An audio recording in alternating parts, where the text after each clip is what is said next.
Happy New Year, everyone, and welcome to 2017 First eChapter meeting. I am so glad to be here with you all today.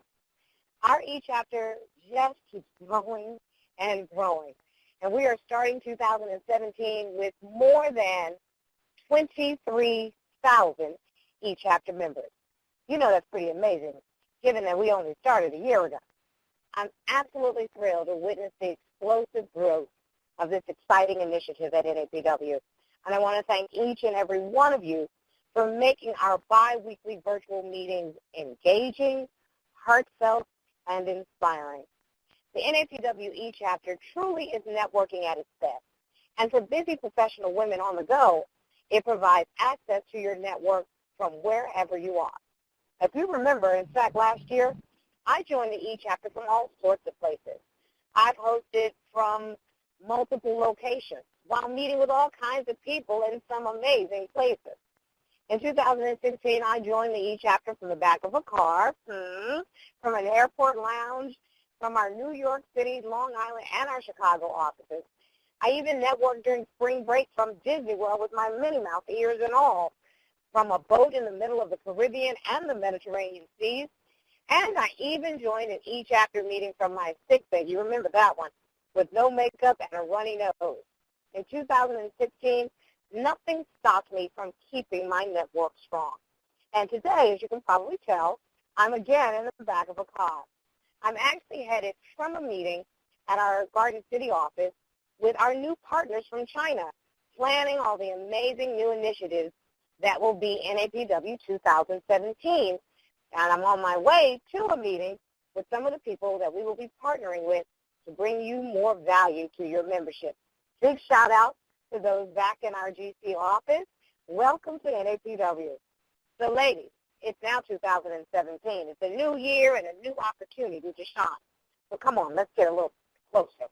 If you're like me, every year around this time, I really do look back and reflect on where I've been, what I've done over the last year, so I can prepare to launch my new goals for the new year.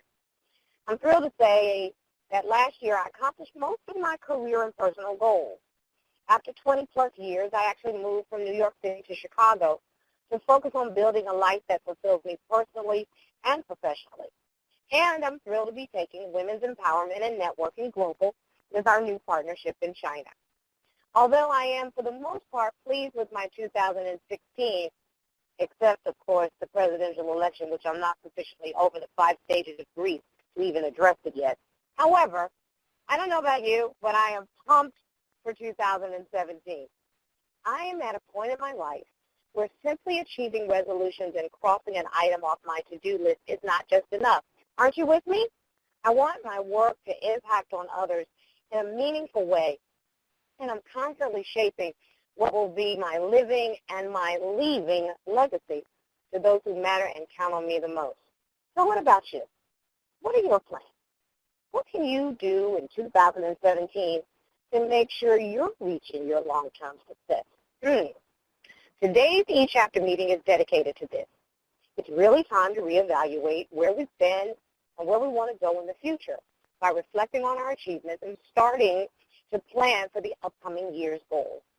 Statistics tell us that around 68% of professionals make professional resolutions, and only about 8% manage to see their resolutions to fruition.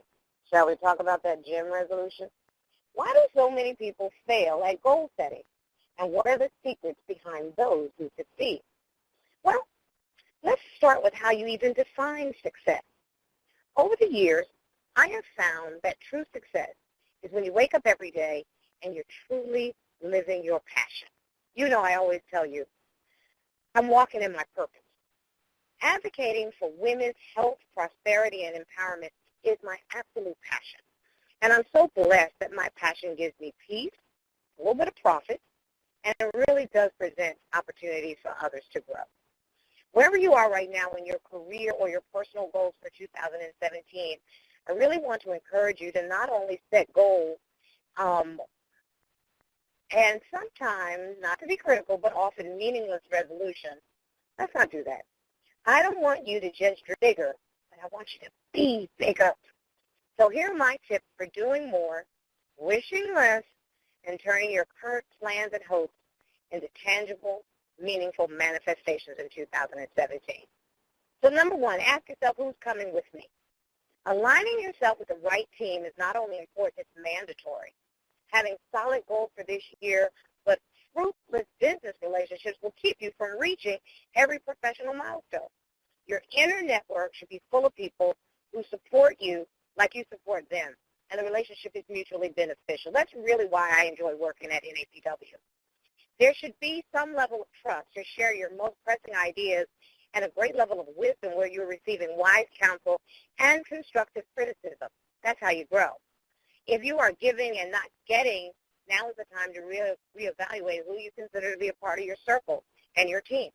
Everyone needs to bring something of value and substance to the table. Like Grammy says, bring something more than an appetite when you come to the table. Number two, what can be done right now? The biggest enemy of the most successful people is not financial hardship or naysayers, but procrastination. You heard me right. Procrastination and putting it off is your dream. That's the problem with resolutions. Resolutions are too often just a large list of things that can't be realistically be achieved right now. Big dreamers tend to focus only on the end result versus the baby steps or the small changes that I like to say come along the margins that can be done right now. You're not going to stop eating bread altogether, but you can reduce the amount of bread that you do bring into your body. It's all about time and place, ladies. Sometimes we as powerful women need to move mountains, and sometimes the S on our chest is a little smaller, and we just need to make the phone call, set up the meeting, perfect the pitch, etc. The small things do matter, and you can do it right now. Number three, now about those mountains. If you are mastering the small and short-term goals, you are paving the way to reach your larger long-term goals. Your biggest goal may not happen overnight, but it can be within reach if you tackle the following. Don't let the desire for perfection stop you. I'll admit I'm a perfectionist. I like it done right, without error, the first time. However, you can't be so much of a perfectionist that you're scared to fail. You can and will learn from your mistakes. So if something tiny is causing you to have hesitation in launching your product, publishing your book, making that cross-country move, starting that foundation, get over it, ladies. All of the lights will never be green in a row, no matter what Uber says. Just do it. Break it down. Give you and your team a realistic list of tasks to complete with a 60 to 30-day period that will help you achieve the big picture. Simply saying this year or this quarter is not enough. Setting firm deadlines is mandatory. And be accountable. If you or a teammate cannot reach specific goals set for specific dates, then you find someone who can. Delegate what you need to the person who can make it happen, and do not micromanage. Let your team do their job. They're responsible for their job, and you're responsible for yours. Number four, when opportunity knocks, be ready. Whatever passion or talent you possess, remember that it is people and opportunity magnets that will draw others to you, and you must be ready. If an investor called you today, how are your financials prepared? If a journalist reached out to you today, are you ready to tell he or she how unique you are and what makes you or your brand story-worthy? If your target consumer was standing in front of you right now, would your elevator pitch be ready? We all know that talent is universal. Opportunity is not. So when opportunity knocks, be ready to open that door in your best dress and your high-heel shoes. Get ready to roll. Finally, the big picture. Your goals for this year are not just about 2017. How do you want your brand or project thought of or remembered 10 years, 20 years from now? Resolutions are often too much of a quick fix. It becomes more about surviving the year and less about creating a legacy. So don't allow your goal setting to become mundane. You're worth more.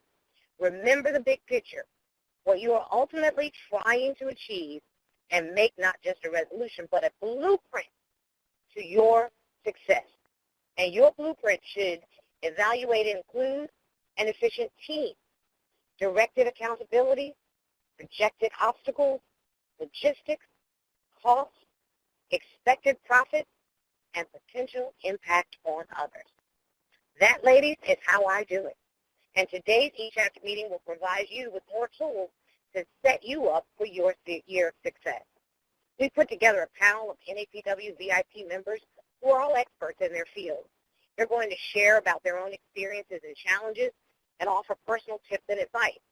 Before we get to the panel discussion, we'll hear from 3 fabulous VIP members in our VIP Member Spotlight segment. These women boast successful careers in a variety of industries. They each have a unique story to tell, and I really can't wait for you to hear them. And finally, please be sure to participate in the polls that will appear throughout the meeting.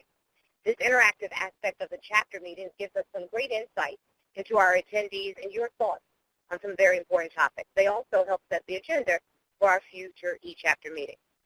And now, without further ado, it is my pleasure to introduce the NAPW National Director of Chapters, my friend Louise Newsom, who is also the president of our New York City chapter.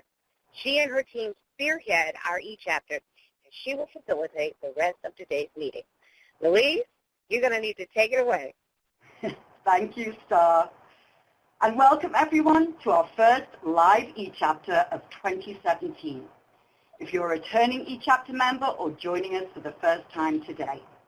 With our live eChapters held once a month and our reruns held bi-weekly either at noon or 4 p.m. Eastern Time, you can always come back, listen again, and live network with new attendees from around the country.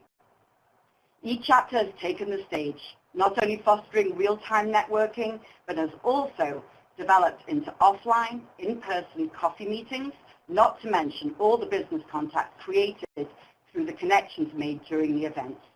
So here we are with a fresh start in a new year, and we couldn't be more excited to get going again, offering you even more exciting networking opportunities in 2017.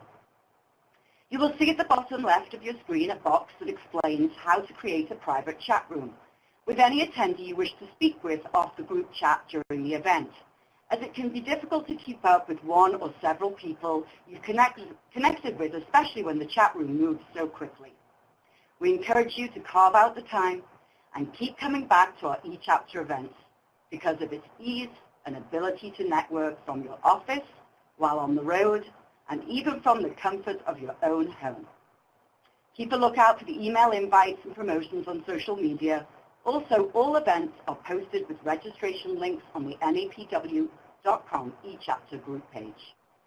We also have today some additional corporate moderators to assist you or just chat with you along the way.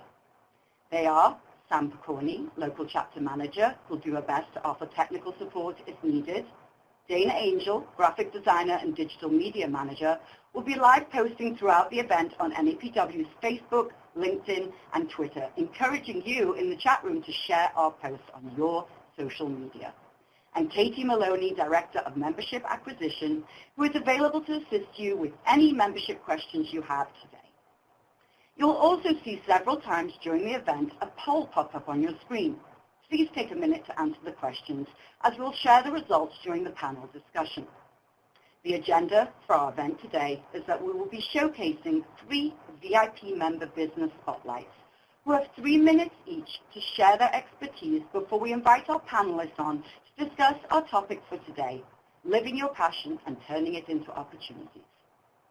So for our first VIP business spotlight, I'd like to introduce Katie Perry, co-founder and managing partner of Jameson Perry LLC, has spent most of her career in the recruiting industry working in operations, recruiting, and sales. Katie is passionate about helping people attain their ideal career opportunity while knowing that it's the strategic hire that her client needs to further their goals. Outside of business, Katie is an avid sports fan, but cherishes time with her friends and family. Katie is also NAPW's Kansas City Metro Local Chapter President. Good afternoon, Katie. Great to have you here today. Good afternoon, Louise. Thank you for giving me the opportunity. Come on camera and join us here today so we can see you.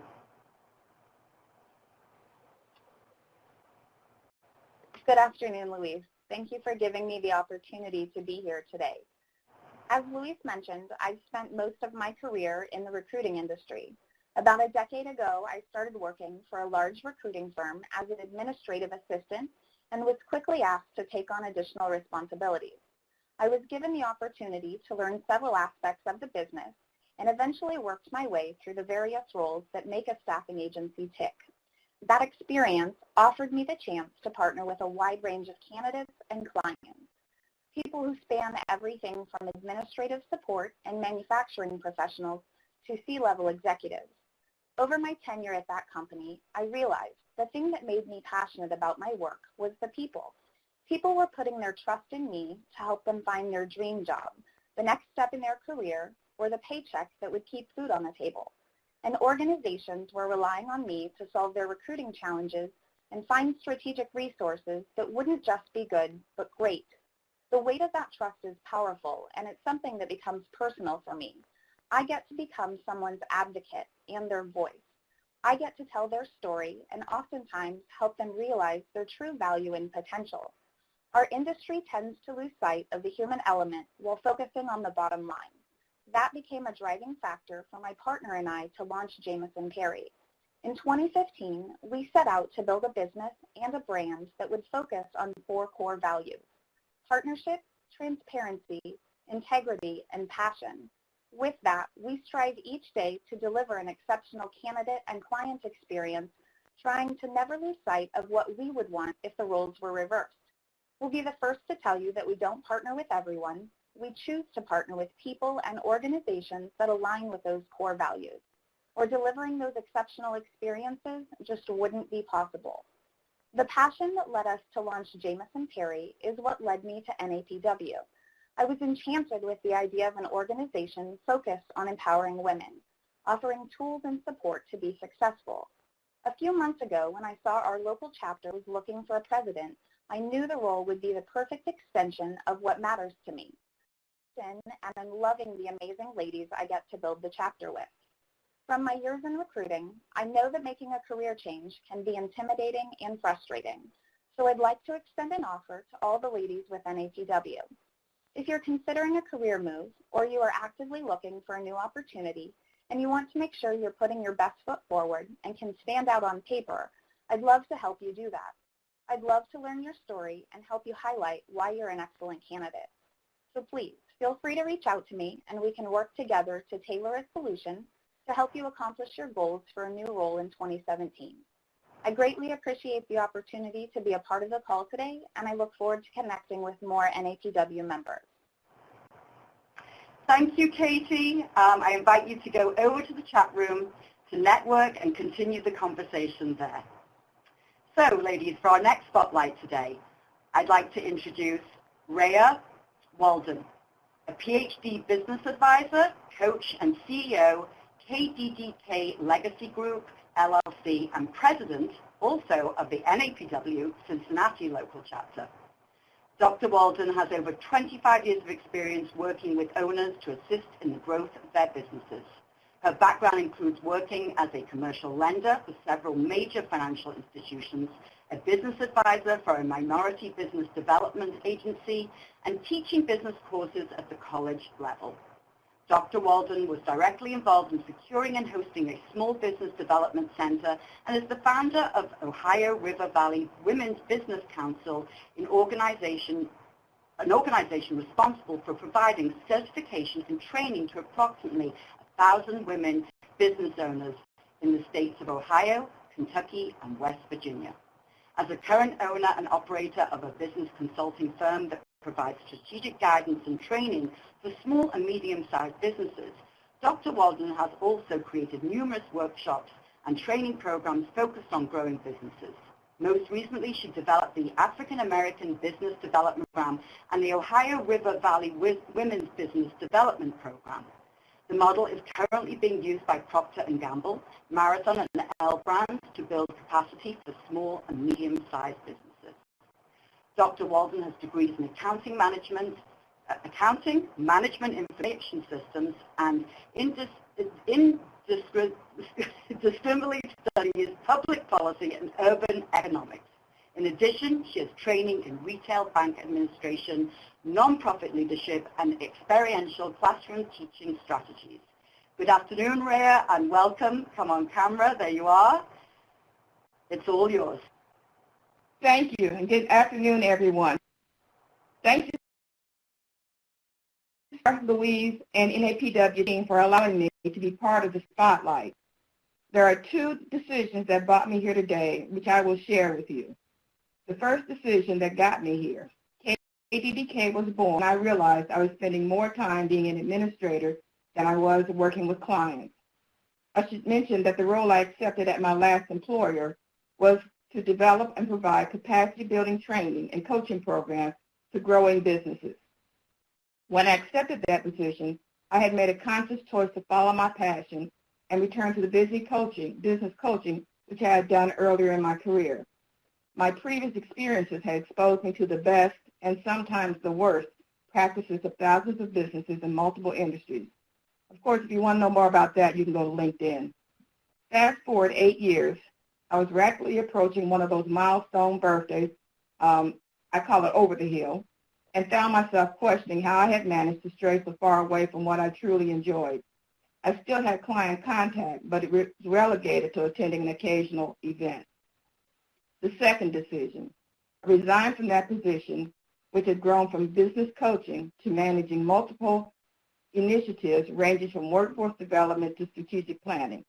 I launched KDDK Legacy Group, and that employer became my first client. A little bit so you understand about KDDK. The letters KDDK are the first initials of my 4 grandchildren's names. The word legacy reminds me that every decision I make in the business will impact the next 2 generations of my family. Group is because I can't do what I do alone, and I must surround myself with like-minded people. This is the value system that drives my business. I take the same philosophy into the work I do with clients. I spend time getting to know who I'm working for and with. I want to know if the company is a lifestyle business or a legacy business. I ask leaders to take 2 well-known assessments to learn how they operate. I do this because their reason for being in business and how they lead has a direct impact on the type of organization they run. Once both the client and I understand the parameters we are working with, we start to look at the organization and how to position it for the next level. A lifestyle leader or a solopreneur will make decisions based on profitability and their capacity. A legacy leader looks at profitability, but they also look at how it will position the company into the future. Neither is right or wrong, but I believe clients need to know the difference. I use the term leader because we are all on stage, being observed by our children, family, friends, customers, and prospects. You never know who's paying attention or the impact your decisions or behaviors have on others. I deliver my services one-on-one or in group sessions. If you want to learn more about what I do, feel free to connect via the chat room or through the information provided on your screen. You can also leave me a message at 513-448-4097 to schedule the time to talk. And I will leave you with one last thing to consider. If you own or plan to own a business, find a good coach. Your business coach, your business growth will be limited by your capacity, be it in time or in skill. NAPW has several coaches in their network. A coach can help you navigate the challenges and isolation that come with owning a business. Consider it an investment and not an expense, because an investment will last you over a lifetime and expense is a one-time shot. Thank you again and have a great day.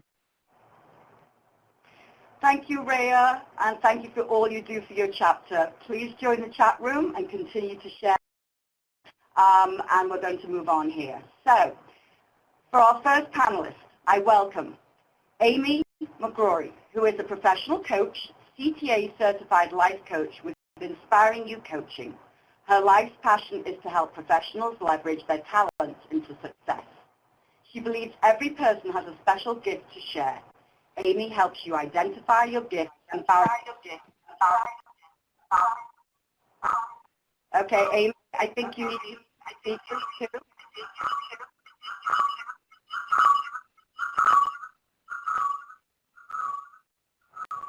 Okay, you need to mute the speaker.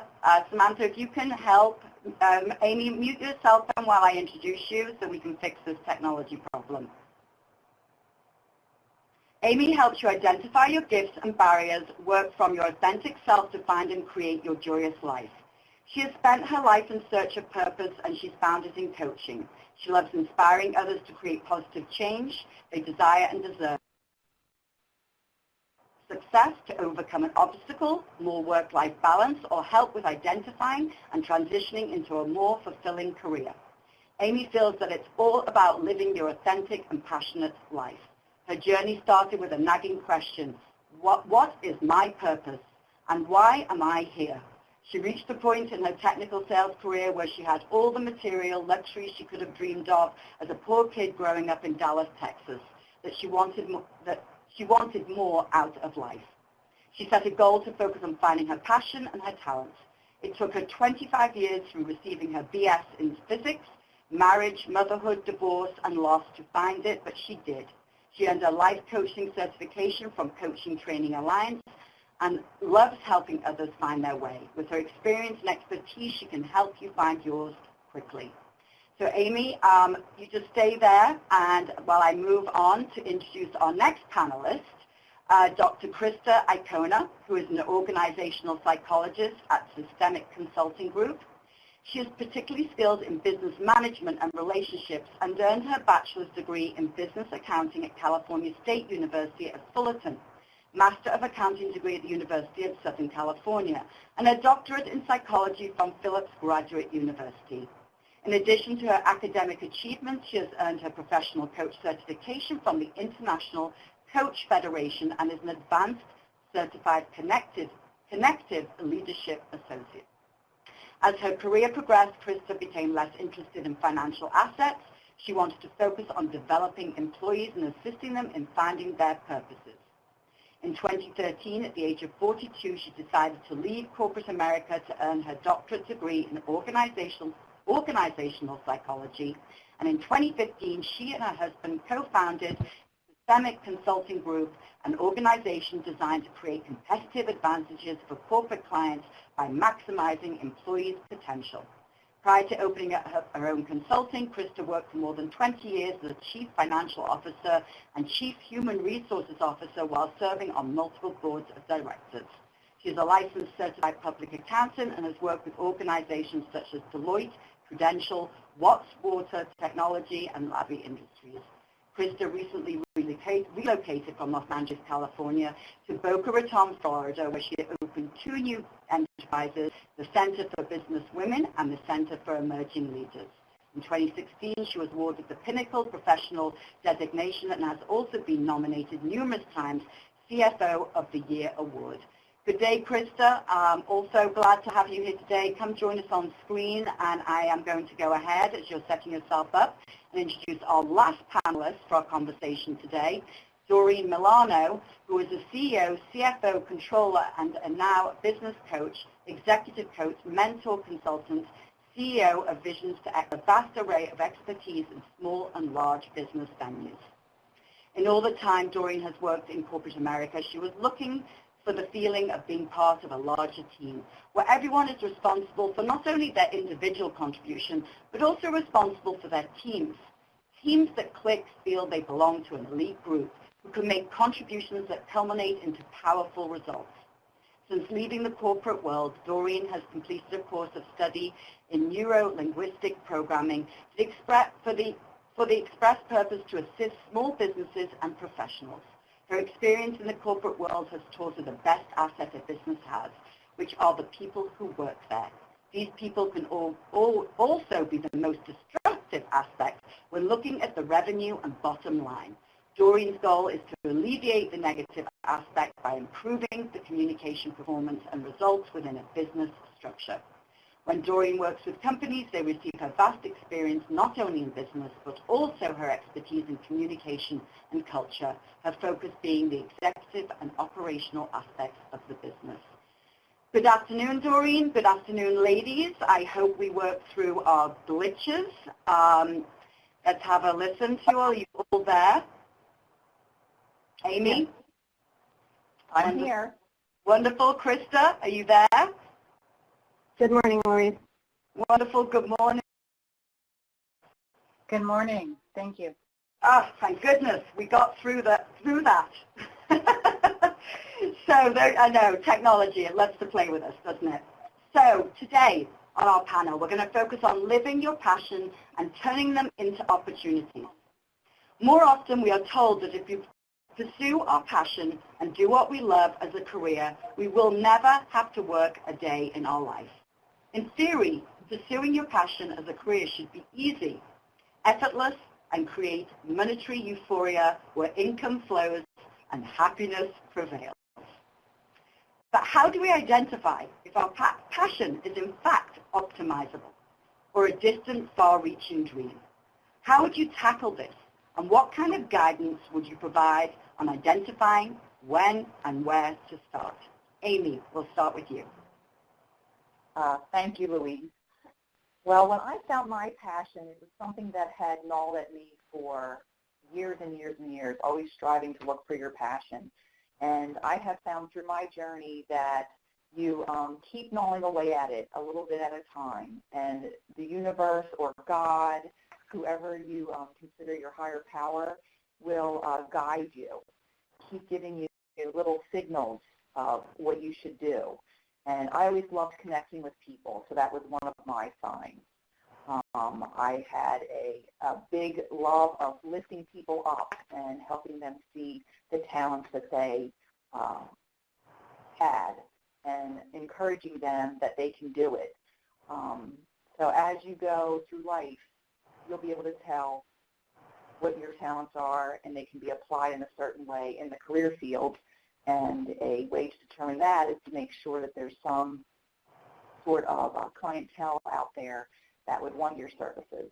And today we're so blessed with the internet that you can research anything and find out if you can sell your services or your products. Right. Thank you, Amy. Absolutely. I mean, encouragement coming from someone like you or a coach or a mentor or anyone that you see as someone you admire to help you kind of move into that space. Krista, can you add in here how you see tackling this? I do. Thank you, Louise. When I actually was looking for my passion, I was in the field of finance, accounting, handling budgets. And one of the things that was brought to my attention on a regular basis was the amount of time that I enjoyed working with individuals. And I think that that's going to be a common thread that we hear in this discussion today. And I started to take a step back and I thought, what am I missing? Have I not found my passion? Am I really doing what I want to? So one of the biggest things that I did was research. And I would say the more you can research, the more you're going to find an answer. And when you're researching, you have so many things that are available. We have books. We have books on tape. You have TED Talks now, which are extremely useful. You have chapters such as NAPW. You have different avenues that you can go down, and it's so important to utilize those resources because it gives you options that maybe you didn't think of before. So number one, I would say, is definitely do your research. The other thing you want to do, too, is look at the timing in your life. A lot of times, professionally and personally, it may not be the proper time, but who's to say that you couldn't start something part-time? Who's to say that you couldn't start dabbling in it, see if it's something that you like, and then maybe you make a plan to transition to it full-time? And then last but not least, and I would say that this is the most important thing that I did, was I created a life team. I surrounded myself with individuals that I knew would tell me if I was headed the right direction or the wrong direction. They would give me that constructive criticism that I need, and they would also lift me up when I felt like I was going in the wrong direction or I felt like I wasn't going anywhere at all. So those are the things that I would say would be the start of guiding you into finding your passion. Research, timing, and surrounding yourself with a core team. Absolutely. We just ran a poll, actually, ladies, and we asked our attendees, are you finding yourself fulfilled with your current job or occupation? You see there that almost 56% of our attendees said partially. So, 20% said definitely and 25% said not at all. So we sit in the middle. We're not completely happy with where we're at and what we're doing. So this is a very important conversation. Doreen, your comments here. Yeah. Well, I take my clients through the process that I utilized when I was in corporate America and deciding that, I wasn't being completely fulfilled. So I take my clients through a process of figuring out what your life purpose is and connecting the purpose with the passion. And then from there, we take a look at, okay, we've got the purpose and the passion. Who's the market that we want to play with? And then from there, understanding what that market's issues are and figuring out how we can make a difference in those issues. So that fourth simple step process is the catalyst for marrying purpose, process, and creating a viable product. Purpose, process, and by knowing what market you fit into. Yeah. Absolutely. Great tips. I'm just going to go through them again. Obviously, finding out where your service and product fits, doing the research, the right timing, surrounding yourself with a core team, and the purpose and the process. Great, ladies. Thank you. Great opening remarks. So let me move on to the next question that I have for you. Often we have to overcome the fear of making a change and find the courage to act on our passions and turn our dreams into a reality. What can someone do to build up their courage muscles, to build the tools needed to take the plunge? Krista, we'll start with you. The first thing that I would say is I believe that fear is normal. I would say that it's something that's stirring up inside of you, kind of like a butterfly, and I like the whole concept of butterflies and the chrysalis and how that works. And so what I would say is just turn that fear into something that is exciting and something that can be inspirational. For me, the first thing that I did was I looked to hire a coach, and I found a mentor. So I hired somebody that actually could help me walk through this journey that I was going to be taking, because I actually changed careers completely at the age of 42. I stopped working in finance. I, on a whim, decided to go back to school and get my doctorate, and it was extremely hard for me to make this decision without having people surrounding me and allowing me to talk through what it was that I was going through. And I would say that hiring a coach, I know Rhea mentioned this in her spotlight, it is the best investment that you can make in yourself. And I would tell you that, yes, it's going to be expensive. Yes, it is something that you want to find the right coach and you want to find the right fit, but it is money worth being spent. I, to this day, have had a coach, and I'm working through my passions. And I would say that that person had such an inspiration in my life. As a matter of fact, one of the things as I was going through and I was trying to find myself and getting these strong arms and saying, okay, I can do this, I was looking at a very dark subject. I was looking at dysfunctional leadership. And one of the things that I talked about with dysfunctional leadership was, how do you eradicate it? How do you change it? But my mentor and my coach actually said to me, Krista, you need to think about it from a positive direction. And that inspired me through my dissertation to start looking at emerging leaders. What do emerging leaders have to offer, and how do they take over and become our future? And when I realized that's what I wanted to do, I felt as strong as a mountain. I felt like this was something that I had really, that had really resonated with me. And ultimately, yes, it was an investment, but it was an investment in me, and it made me stronger for the entire process.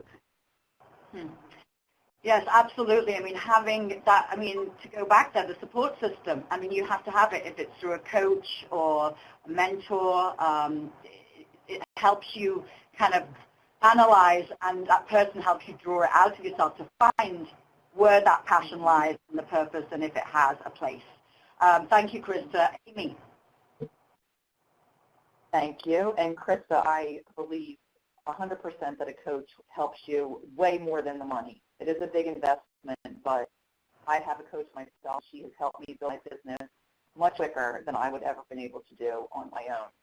But some of my suggestions is, when I first started out with my own business, was write myself goals. And then each goal, they are so large that it can be scary. But if you take those goals and you break them down into the smallest pieces that you can, and it could be as small as what I'm going to do today to meet that goal. What am I going to do next week? What am I going to do next month? When you break it down into really small bites, it makes it not as scary. And then also when you're feeling that fear, remember that fear is the same kind of energy as excitement. It just seems to be negative. Try to twist that around and see the positive energy of excitement that you're jumping into something that you're going to love, and you're changing your habits, and you're working through things which can be difficult. But once you get through it, you're going to be able to celebrate, and you're going to feel that passion that you're looking for. So make your goals and break them down and go for it. You only live one life. Absolutely. We asked, actually, just talking about money, our attendees what might hinder them the most from pursuing their passion. And actually money was the one. And, you know, we really need to understand how to break through that and not create that wall around the money, and understand how we can work through it to still pursue our dreams and our goals. Doreen. I think the other panelists have said everything that I agree with, which is really, you know, it's nice having that validation when you're talking about something that as big and scary sometimes as changing your direction and not knowing what comes next. And the focus needs to really be in what is it that I can do today. So breaking down those bigger goals into smaller pieces is absolutely crucial. There are very few people that I've met that have been willing to jump off the cliff, so to speak, and not need to have that additional support so that they can land safely. And so we all have to look at what does it take for us individually to take that leap of faith and know that we're going to land.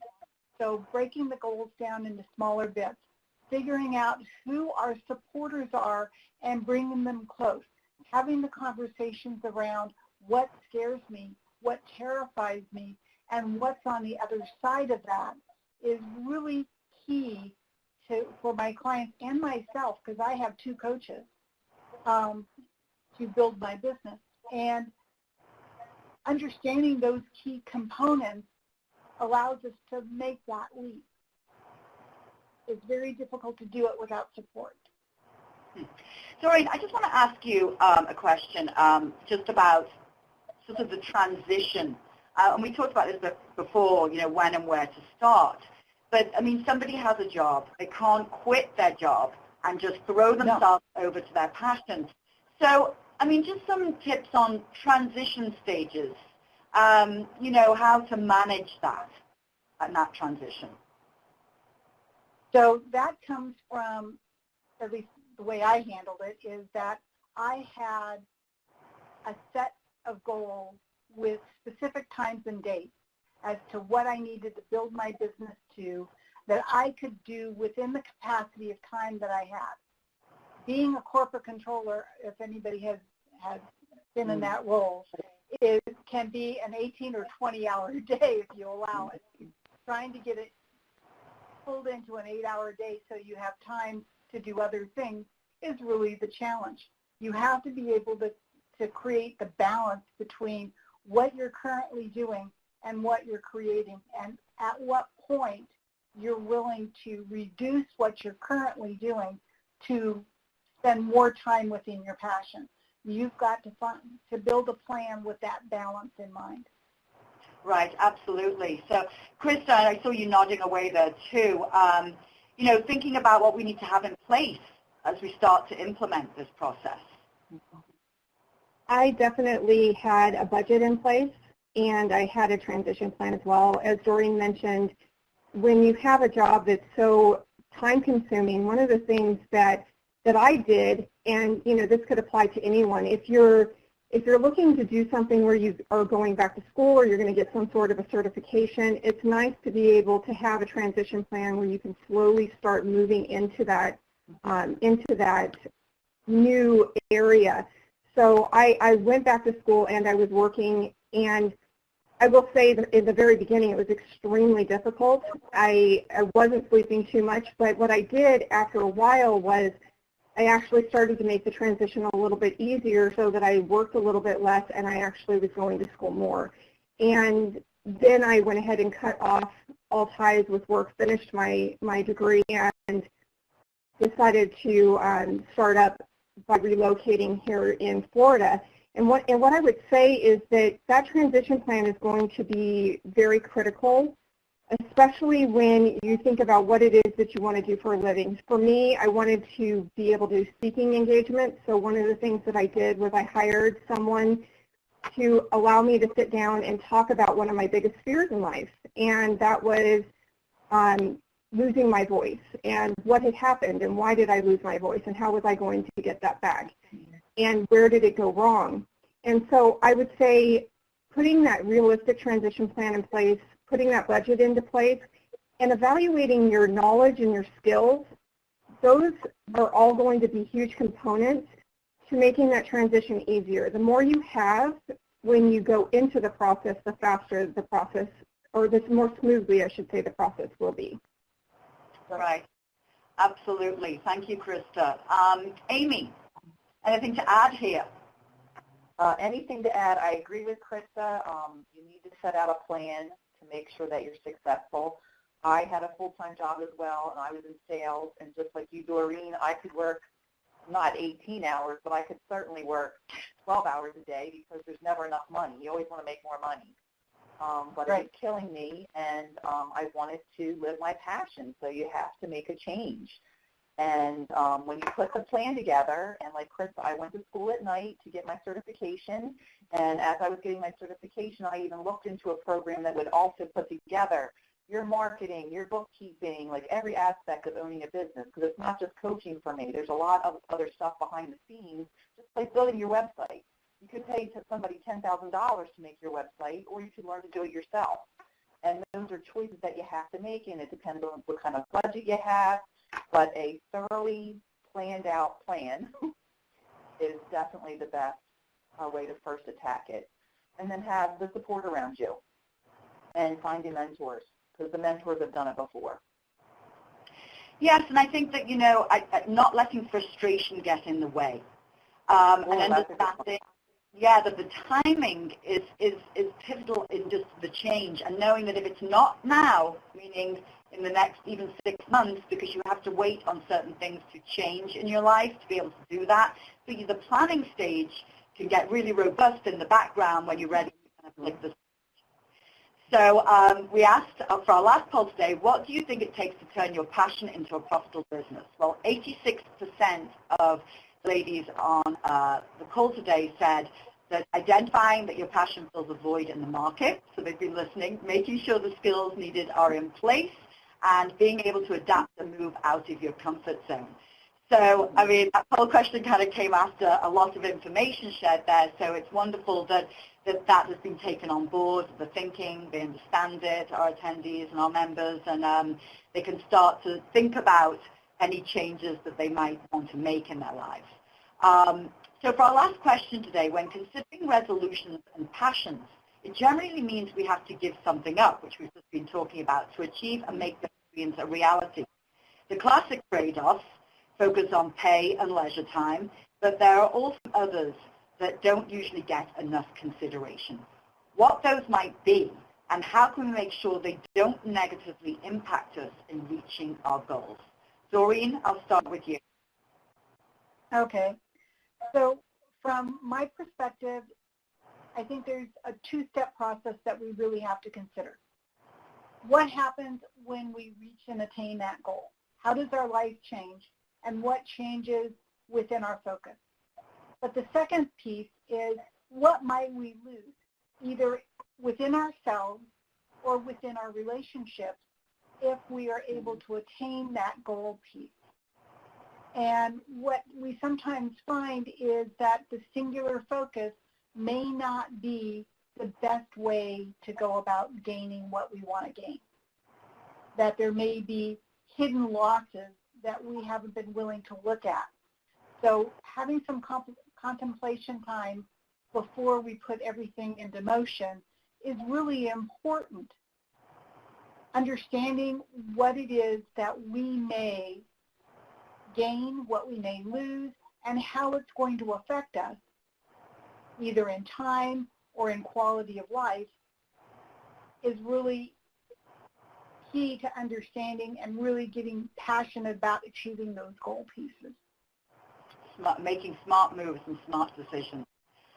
Thank you, Right. Lori. Krista, anything to add in here for final comments?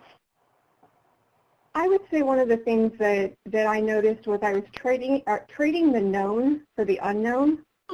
I became very comfortable in what was known, and I believe that that's the reason that I had stayed in the career that I had for so long. Now, moving to the unknown can actually, it can be a little bit scary. So again, I go back to just making sure that you have that support around you. Make sure that your family and your friends know what it is that you're doing. You may not be around as frequently as you had been. You might lose your weekends. Your Thursday night dinner may go away because there are some things that you need to focus on for a while. So just making it public to the people that matter the most to you is such a big part of this change, because when you want to come out of this, you want everybody to support you in what it is that you've done. A lot of people don't have the courage to actually make change in their life, and so I think it's something extremely special when you do make it and you come out and you can celebrate it with others.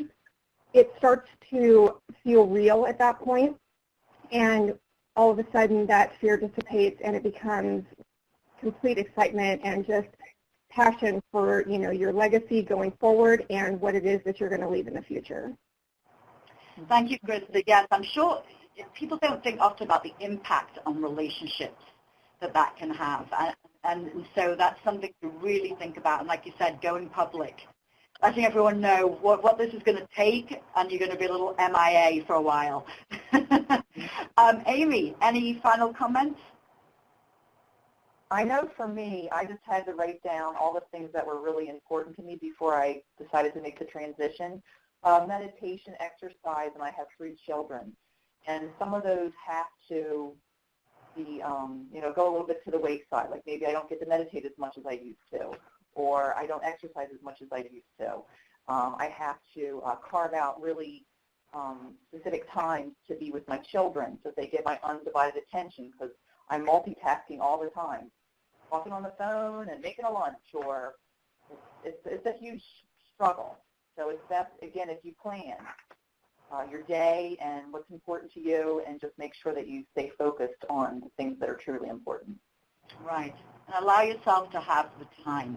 Give yourself time and not feel this, sense of urgency, and let the transition happen, in a healthy, productive way. Because the last thing you want to do is get sick while doing this process and while you're doing the change. Too. So, ladies, thank you. Great advice. I mean, this e-chapter goes by so fast.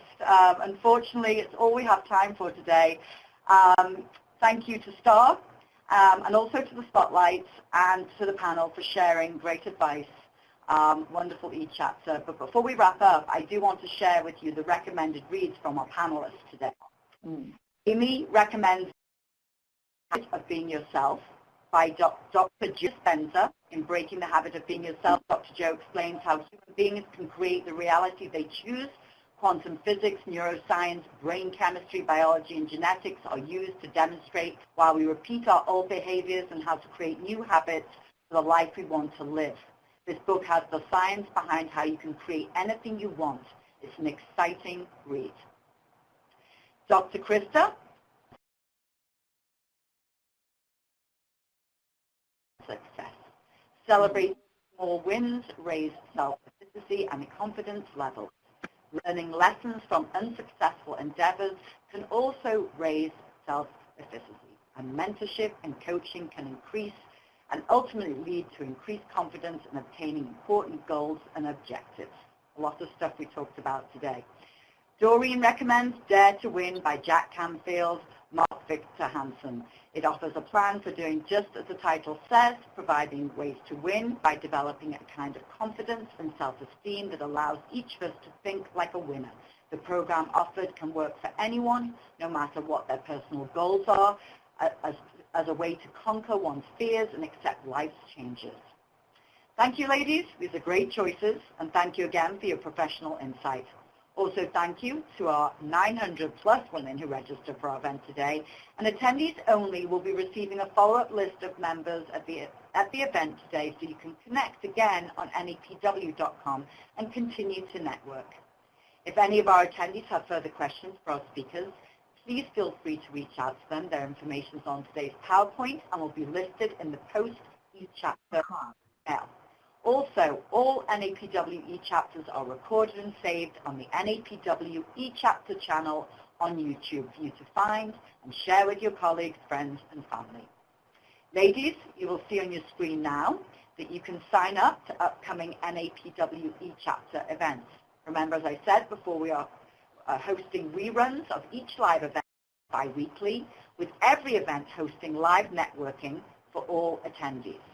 Also, you'll see NAPW's all-new e-event, very exciting, e-coaching on the PowerPoint slide, and also the links available for you to register now. Yesterday, we had our first session, and it was a huge success, so don't miss out. And finally, ladies, post e-chapter, here are 3 things you should do to continue putting your NAPW membership to work. 1, connect with at least 3 members post e-chapter. The attendee list is coming your way. Make sure to sign up for the next e-chapter and future e-chapter and e-coaching events. And don't forget to take the post e-chapter survey. Your feedback is very important to us and assists us in enhancing your member experience. Thank you, everyone, for another great e-chapter, and we look forward to seeing you next time. Enjoy the rest of your day.